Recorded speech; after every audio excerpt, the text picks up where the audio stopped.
Hello everyone. Bengaluru শহরে প্রতি বছরই অত্যন্ত ভক্তি ভরে জগন্নাথ দেবের রথযাত্রা উদযাপন করা হয়।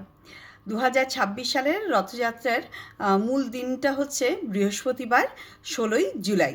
শহরের বিভিন্ন প্রান্তে বিশাল রথ, হরিনাম সংকীর্তন এবং সাংস্কৃতিক অনুষ্ঠান সহ মহাপ্রসাদের আয়োজন করা হয়েছে বিভিন্ন রকম মন্দিরে এবং জগন্নাথ মন্দিরেও। আমি একটা ছোট্ট লিস্ট তৈরি করেছি, যেখানে গেলে আপনারা রথ দেখতে পারবেন, জগন্নাথ প্রভুকে দর্শন করতে পারবেন এবং রথের দড়ি টানতে পারবেন। ঠিক আছে, বেঙ্গালুরু শহরে বসে রথের দড়ি টানতে পারা মানেও একটা বিশাল বড় ব্যাপার, তাই না? চলুন দেখে নিই কোন কোন জায়গায় গেলে আপনারা রথের দড়ি টানতে পারবেন। প্রথম যেটা হচ্ছে সেটা হচ্ছে আগারা শ্রী জগন্নাথ স্বামী টেম্পল, HSR লেআউটে রয়েছে।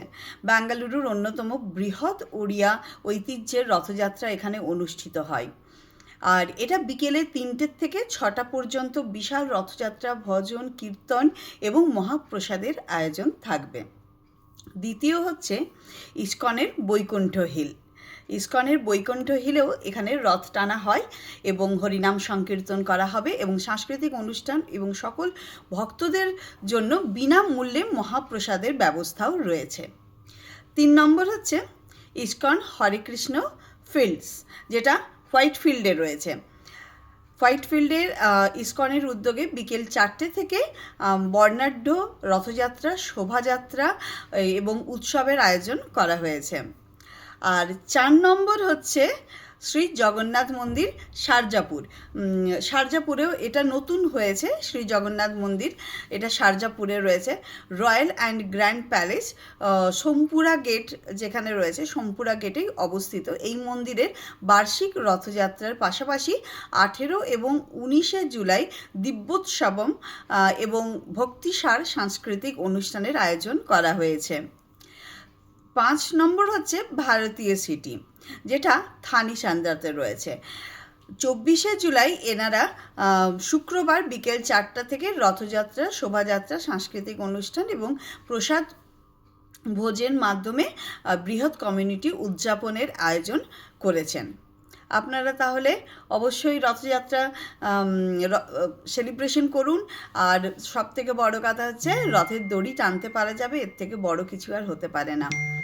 বেঙ্গালুরুর রথযাত্রা আজ দক্ষিণ ভারতের অন্যতম বড় রথযাত্রা হিসেবে পরিণত হয়েছে।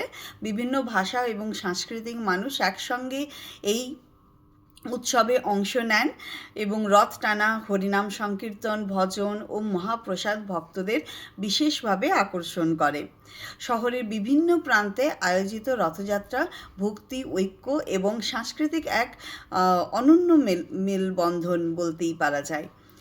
আর আপনারা যদি বেঙ্গালুরুতে থাকেন তাহলে পরিবার, পরিজন এবং বন্ধুবান্ধব সকলকে নিয়ে এই পবিত্র রথযাত্রায় অংশগ্রহণ করবেন। এক অসাধারণ আধ্যাত্মিক অভিজ্ঞতার লাভ করবেন আপনারও। এছাড়াও বিভিন্ন রকমের অ্যাপার্টমেন্টগুলোতেও আজকাল রথযাত্রা হচ্ছে এবং ভীষণ সুন্দরভাবে সেলিব্রেশনও হচ্ছে। তো আমারও কিছু ইনভিটেশন রয়েছে রথযাত্রার, সেগুলো আমার অন্যান্য সোসাইটিতে, সেখানেও আমি যাব এবং আপনাদের সাথেও শেয়ার করব সোসাইটি বা অ্যাপার্টমেন্টের রথযাত্রা কেমন হয়। আর যারা বেঙ্গালুরুতে আছেন তারা অবশ্যই ওপরের যে সমস্ত জায়গাগুলো, অ্যাড্রেসগুলো দিলাম, সেই জায়গায় গিয়ে আপনারা অবশ্যই রথযাত্রা সেলিব্রেশন করতে পারেন, রথের দড়ি টানতে পারবেন, মহাপ্রভু দর্শন করতে পারবেন এবং মহাপ্রসাদ গ্রহণ করতে পারবেন। চলুন তাহলে সবাই মিলে বলি জয় জগন্নাথ। নমস্কার।